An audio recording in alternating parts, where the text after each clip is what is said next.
Hi friends, ಎಲ್ಲರೂ ಹೇಗಿದ್ದೀರಾ? ಎಲ್ಲರೂ ಚೆನ್ನಾಗಿದ್ದೀರಾ ಅಂತ ಅಂದ್ಕೊಂಡಿದ್ದೀನಿ. ಫ್ರೆಂಡ್ಸ್, ಇವತ್ತಿನ ವಿಡಿಯೋದಲ್ಲಿ ನಾನು ಸಾಬುದಾನಿ ವಡೆ ಮಾಡ್ತಾಯಿದ್ದೀನಿ. ತುಂಬ ಸಿಂಪಲ್ಲಾಗಿ ಮನೆಯಲ್ಲೇ ಮಾಡ್ಕೊಳ್ಬೋದು. ನೀವು ಹೇಗೆ ಮಾಡೋದು, ಯಾವ ಥರ ಅಂತ ನಾನು ಇವತ್ತಿನ ವಿಡಿಯೋದಲ್ಲಿ ತೋರಿಸ್ಕೊಡ್ತಾ ಇದ್ದೀನಿ. ಬನ್ನಿ. ಹಾಗೆ ಫ್ರೆಂಡ್ಸ್, ಯಾರು ನನ್ನ ಚಾನಲ್ನ ಸಬ್ಸ್ಕ್ರೈಬ್ ಮಾಡ್ಕೊಂಡಿಲ್ಲ, ಇವಾಗಲೇ ಪ್ಲೀಸ್ ಸಬ್ಸ್ಕ್ರೈಬ್ ಮಾಡ್ಕೊಳ್ಳಿ. ವಿಡಿಯೋ ಇಷ್ಟ ಆದರೆ ಲೈಕ್ ಮಾಡಿ, ಕಮೆಂಟ್ ಮಾಡಿ, ಶೇರ್ ಮಾಡಿ. ಹಾಗಿದ್ರೆ ತಡ ಯಾಕೆ, ಬನ್ನಿ ಫ್ರೆಂಡ್ಸ್, ಇವಾಗ ಸ್ಟಾರ್ಟ್ ಮಾಡೋಣ ವಿಡಿಯೋ.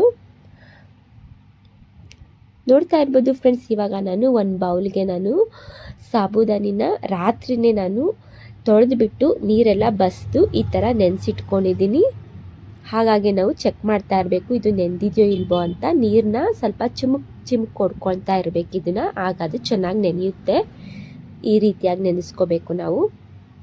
ಇದಕ್ಕೆ ನಾನು ಏನೇನು ತೊಗೊಂಡಿದ್ದೀನಿ ಅಂತ ತೋರಿಸ್ತೀನಿ ನೋಡಿ. ಕರಿಬೇವಿನ ಸೊಪ್ಪು ತೊಗೊಂಡಿದ್ದೀನಿ, ಸ್ವಲ್ಪ ಕೊತ್ತಂಬರಿ ಸೊಪ್ಪು, ಆಮೇಲೆ ಕಡಲೆಕಾಯಿ ಬೀಜನ ಹುರಿದ್ಬಿಟ್ಟು ನಾನು ಅರ್ಧಂಬರ್ಧ ಮಿಕ್ಸರ್ ಮಾಡ್ಕೊಂಡು ಇಟ್ಕೊಂಡಿದ್ದೀನಿ. ಒಂದು ಸ್ವಲ್ಪ ಶುಂಠಿ ಬೆಳ್ಳುಳ್ಳಿ ಪೇಸ್ಟ್ ತೊಗೊಂಡಿದ್ದೀನಿ. ನೆಕ್ಸ್ಟು 2 ಆಲೂಗೆಡ್ಡೆನ ಬೇಯಿಸ್ಬಿಟ್ಟು ನಾನು ಈ ರೀತಿಯಾಗಿ ಮ್ಯಾಶ್ ಮಾಡಿ ಇಟ್ಕೊಂಡಿದ್ದೀನಿ.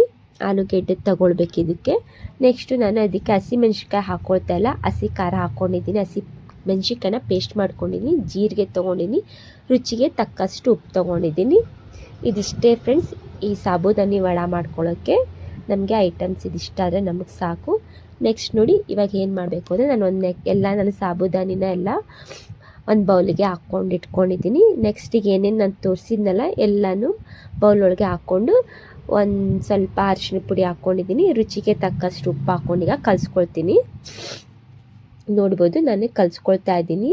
ಈ ರೀತಿಯಾಗಿ ಚೆನ್ನಾಗಿ ನಾವು ಎಲ್ಲ ಮಸಾಲೆ ಇಟ್ಕೊಳ್ಬೇಕದು. ನಾವೇನೇನು ತೋರಿಸಿದ್ನಲ್ಲ ಎಲ್ಲ ಚೆನ್ನಾಗಿ ಮಿಕ್ಸ್ ಮಾಡ್ಕೊಂಡು ಕಲಿಸ್ಕೊಳ್ಬೇಕಾಗುತ್ತೆ. ಖಾರ ಉಪ್ಪು ಎಲ್ಲ ಅದು ಇಟ್ಕೊಳ್ಬೇಕು. ಸಾಬುದಾನಿ ಈ ರೀತಿಯಾಗಿ ನಾವು ಚೆನ್ನಾಗಿ ಕಲಿಸ್ಕೊಳ್ಬೇಕಾಗುತ್ತೆ. ಈ ಕಡಲೆಕಾಯಿ ಬೀಜ ಎಲ್ಲ ನಾವು ಪೌಡರ್ ಮಾಡಿ ಇಟ್ಕೊಂಡಿದ್ವಲ್ಲ ನೋಡಿ, ಈ ರೀತಿಯಾಗಿ ನಾನು ಕಲಿಸ್ಕೊಂಡಿದ್ದೀನಿ. ಇವಾಗ ನಾನು ಚಿಕ್ಕದಾಗಿ ಉಂಡೆ ಮಾಡಿ ಇಟ್ಕೊಂಡಿದ್ದೀನಿ. ಫಸ್ಟಿಗೆ ನೋಡಿದ್ರಲ್ಲ, ಈ ಥರ ಉಂಡೆ ಕಟ್ಟಿಟ್ಕೊಂಡಿದ್ದೀನಿ. ನೆಕ್ಸ್ಟ್ ಈಗ ನಾನು ಈ ಕಡೆ ಗ್ಯಾಸ್ ಮೇಲೆ ನಾನು ಒಂದು ಬಾಣಲಿನ ಕಾಯಕ್ಕೆ ಇಟ್ಕೊಂಡಿದ್ದೆ. ಇವಾಗ ಇದಕ್ಕೆ ನಾನು ಒಂದೊಂದೇ ಚಿಕ್ಕದಾಗಿ ಉಂಡೆ ಮಾಡಿ ಇಟ್ಕೊಂಡಿದ್ದೆ. ಎಲ್ಲ ಕೈಯಲ್ಲೇ ತಟ್ಕೊಂಡು ಇವಾಗ ಎಣ್ಣೆ ಒಳಗೆ ಬಿಡ್ತಾ ಇದ್ದೀನಿ. ನೋಡ್ಬೋದು ನೀವು,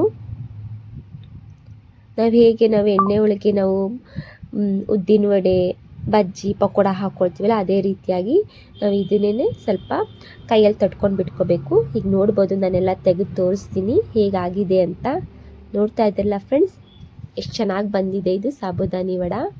ತುಂಬ ಸಿಂಪಲ್ಲಾಗಿ ಮನೆಯಲ್ಲೇ ನಾವು ಸಾಬುದಾನಿ ವಡೆ ಮಾಡ್ಕೊಳ್ಬೋದು. ನಾನು ಅದಕ್ಕೆ ಮೊಸರು ತೊಗೊಂಡಿದ್ದೀನಿ. ಮೊಸರು ಇಲ್ಲಾಂದರೆ ನೀವು ಚಟ್ನಿ ತೊಗೊಳ್ಬೋದು. ತುಂಬ ಚೆನ್ನಾಗಿರುತ್ತೆ. ಇದಕ್ಕೆ ನೀವು ಒಂದ್ಸಲ ಟ್ರೈ ಮಾಡಿ ಅಂತ ಹೇಳ್ತಾ ಇದ್ದೀನಿ. ತುಂಬ ಚೆನ್ನಾಗಿ ಬಂದಿದೆ, ಒಳಗೆಲ್ಲ ತುಂಬ ಕ್ರಿಪ್ಸಿ ಆಗಿದೆ. ಓಕೆ ಫ್ರೆಂಡ್ಸ್, ವಿಡಿಯೋ ಇಷ್ಟ ಆದರೆ ಲೈಕ್ ಮಾಡಿ, ಕಮೆಂಟ್ ಮಾಡಿ, ಶೇರ್ ಮಾಡಿ. ನೋಡಿದ್ರಲ್ಲ ಫ್ರೆಂಡ್ಸ್, ಈ ವಿಡಿಯೋ ಇಷ್ಟ ಆಗಿದೆ ನಿಮಗೆ ಅಂತ ಅಂದ್ಕೊಂಡಿದ್ದೀನಿ. ನೋಡಿ ಎಷ್ಟು ಚೆನ್ನಾಗಿ ಬಂದಿದೆ ಅಲ್ಲ. ಓಕೆ ಫ್ರೆಂಡ್ಸ್, ನೆಕ್ಸ್ಟ್ ವಿಡಿಯೋದಲ್ಲಿ ಮತ್ತೆ ಬರ್ತೀನಿ. Thank you for the watching. Okay, bye bye.